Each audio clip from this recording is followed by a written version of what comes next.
দেখুন, বাংলাদেশে বাঙালির বাইরেও অন্য জাতির নাগরিকরা পার্বত্য চট্টগ্রাম সহ দেশের বিভিন্ন এলাকায় থাকেন। বাংলাদেশ একটি গণতান্ত্রিক রাষ্ট্র হওয়ার অর্থ হচ্ছে যে বাংলাদেশে জাতিগত পরিচয়ে, ধর্মীয় পরিচয়ে, লিঙ্গীয় পরিচয়ে, এই বিভিন্ন পরিচয়ের যে মানুষরা আছেন তাদের প্রত্যেকেরই নাগরিক অধিকার নিশ্চয়তা। তাদেরকে রাষ্ট্র নাগরিক হিসেবে বিবেচনা করবে, তার পরিচয় দিয়ে কিংবা তার রাজনৈতিক বিশ্বাস দিয়ে কিংবা অন্য ধরনের জীবন চর্চা দিয়ে তাকে বিবেচনা করবে না। তার নাগরিক হিসেবে তার যে অধিকার, সেই অধিকারের জায়গাটাকে আগে সুনির্দিষ্ট করতে হবে।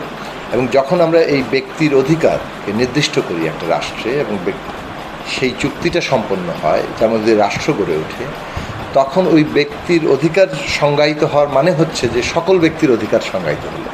ফলে একজন ব্যক্তি তার অধিকারের চর্চা এমনভাবে করবে যাতে অন্যের অধিকারকে সে খর্ব না করে, সেইখান থেকে তার কর্তব্যের সূচনা শুরু হয়। ফলে অধিকার এবং কর্তব্যের এই সমন্বয়ে কিন্তু নাগরিকতা গড়ে ওঠে এবং সেই নাগরিকতার জায়গাটাতেই আমাদের এই রাষ্ট্রকে দাঁড়াতে হবে। ফলে বাংলাদেশ রাষ্ট্রের কর্তব্য হচ্ছে এইখানে সকল নাগরিকের, সে যে পরিচয়ের হোক, সংখ্যায় কম কিংবা বেশি, এইটা গুরুত্বপূর্ণ প্রশ্ন নয়। প্রশ্ন হচ্ছে প্রত্যেক নাগরিকের অধিকার, তার জানমালের নিরাপত্তা, তার মর্যাদা, সেটা অক্ষুণ্ণ রাখা, সেটাকে নিশ্চয়তা দেওয়া। আমরা দেখতে পাচ্ছি যে বাংলাদেশে এগুলো নানাভাবেই গত 53 বছর ধরে খর্বিত হয়েছে। সাংবিধানিকভাবে বাঙালির বাইরে অন্য জাতির অধিকারগুলোকে নানাভাবে একটা ছোট করা হয়েছে, মর্যাদা দেওয়া হয়নি। তাদের যে নিজস্ব জীবন চর্চা, সংস্কৃতি, তাদের ভাষার অধিকার, এইগুলোকে গুরুত্ব দেওয়া হয়নি। এবং যেটা আমরা দেখেছি যে ভূমির ক্ষেত্রেও তাদের যে অধিকারের প্রশ্নগুলো, সেগুলোকেও যথার্থভাবে গুরুত্বের সাথে বিবেচনা করা হয়নি। ফলে একটা বঞ্চনার জায়গা কিন্তু আছে, যেমনটা অন্যান্য পরিচয়ের মানুষের ক্ষেত্রে আছে। যেমনটা রাজনৈতিক বিশ্বাসের কারণে বিশেষ পক্ষকে আমরা দেখেছি যে কিভাবে দমন করার চেষ্টা হয়েছে, সমাজে বিভক্তি তৈরি করার চেষ্টা করা হয়েছে। আজকে ছাত্র, শ্রমিক, জনতা যে ঐতিহাসিক গণঅভ্যুত্থান তৈরি করে সমাজে একটা বিপ্লবী রূপান্তরের সম্ভাবনা তৈরি করেছেন, সেইখানে এখন মানুষের চাওয়া হচ্ছে যে আমরা এমন একটা দেশ গড়ে তুলব, যেই দেশে এমন একটা রাজনৈতিক বন্দোবস্ত থাকবে, যে বন্দোবস্তের অধীনে আমরা প্রত্যেকটি মানুষ, সে যে পরিচয়ের হোক, যে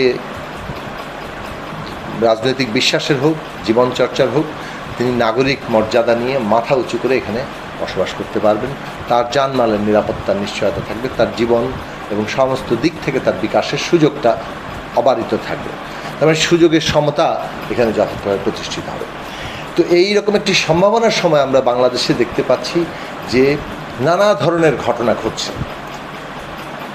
এই ঘটনাগুলোর পেছনে নিশ্চিতভাবেই যে একটা ফ্যাসিবাদী বিভক্তি এখানে তৈরি করা হয়েছে বিগত ফ্যাসিস্ট সরকারের আমলে, নানাভাবেই সমাজকে তারা বিভক্ত করেছেন, সমাজের মধ্যে ঘৃণার একটা পরিবেশ সৃষ্টি করেছেন, যার একটা নানা প্রকাশ আমরা এখন দেখতে পাচ্ছি।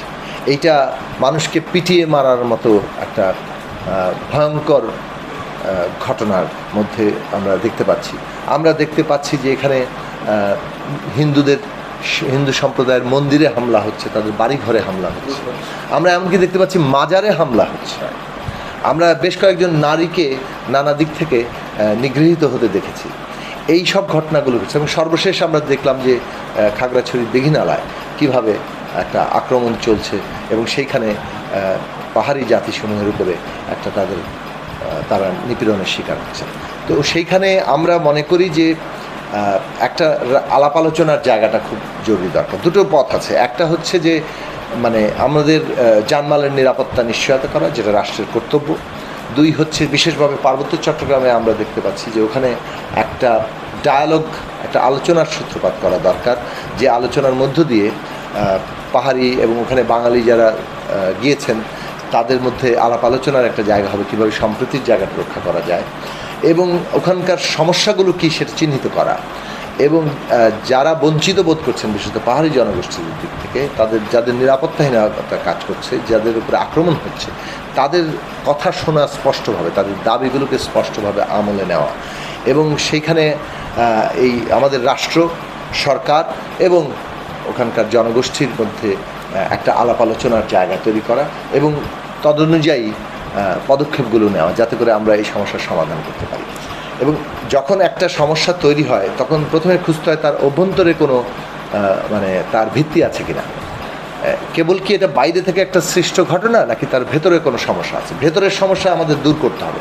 যদি সে থাকে, অবশ্যই আমরা মনে করি এই যে বাংলাদেশে পরিচয় ভিত্তিক কিংবা সাধারণভাবে এই যে সহিংসতার ঘটনাগুলো ঘটছে, ব্যক্তির উপরে পিটিয়ে মারা হচ্ছে, এগুলোর কিন্তু একটা ওই যে বললাম যে সামাজিক যে ফ্যাসিবাদের জায়গা তৈরি হয়েছে, সেইখানে এর নানান বীজ নিহিত আছে।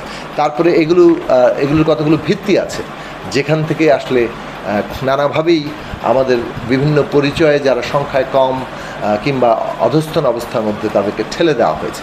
ফলে এই জায়গাগুলোতে আমাদের সমস্যার সমাধান করতে হবে। এবং তারপরে আমরা দেখতে পাচ্ছি যে বাইরে থেকে বিশেষত পরাজিত ফ্যাসিস্ট শক্তির দোসররা সেটা দেশের ভেতরে এমনকি দেশের বাইরেও তাদের সমর্থকরা আছে এবং তারা নানাভাবে এগুলোকে উস্কানি দিচ্ছেন বলে নানা অভিযোগ উঠছে।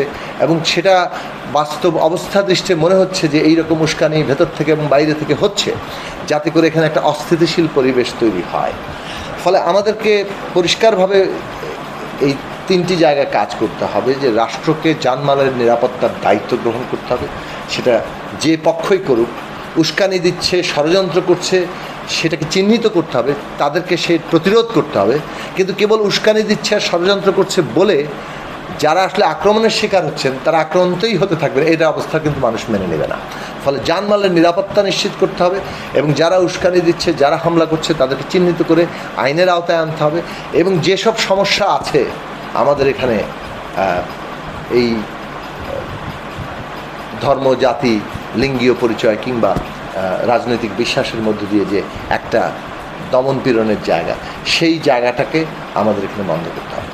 তো এই সব কিছু ওই জন্য আমরা পরিষ্কারভাবে মনে করি যে বাংলাদেশে আসলে ন্যায় বিচার হওয়া উচিত আমাদের নতুন বাংলাদেশের যাত্রার একটা ভিত্তি। সেটা যেমন জুলাই আগস্ট কিংবা গত 15 বছরে যে হত্যাকাণ্ড হয়েছে, আওয়ামী ফ্যাসিস্ট শক্তিরা যে হত্যাকাণ্ড ঘটিয়েছে, তাদের বিচারের জায়গাটা এখানে আমাদের জরুরি। তেমনি এই যে এইসব ঘটনাগুলো এখন যারা ঘটছে সেগুলো যথাযথভাবে তদন্ত করে সেগুলোকে যারা দোষী ব্যক্তি তাদেরকে আইনের আওতায় আনা দরকার, যাতে করে আমরা সত্যি সত্যি একটা ন্যায় বিচারের জায়গা সৃষ্টি করতে পারি। কেউ একটা ষড়যন্ত্র করছে বলে পুরো বিষয়টা যাতে ধামাচাপা না পড়ে এবং মানুষ ন্যায় বিচার থেকে যাতে বঞ্চিত না হয়।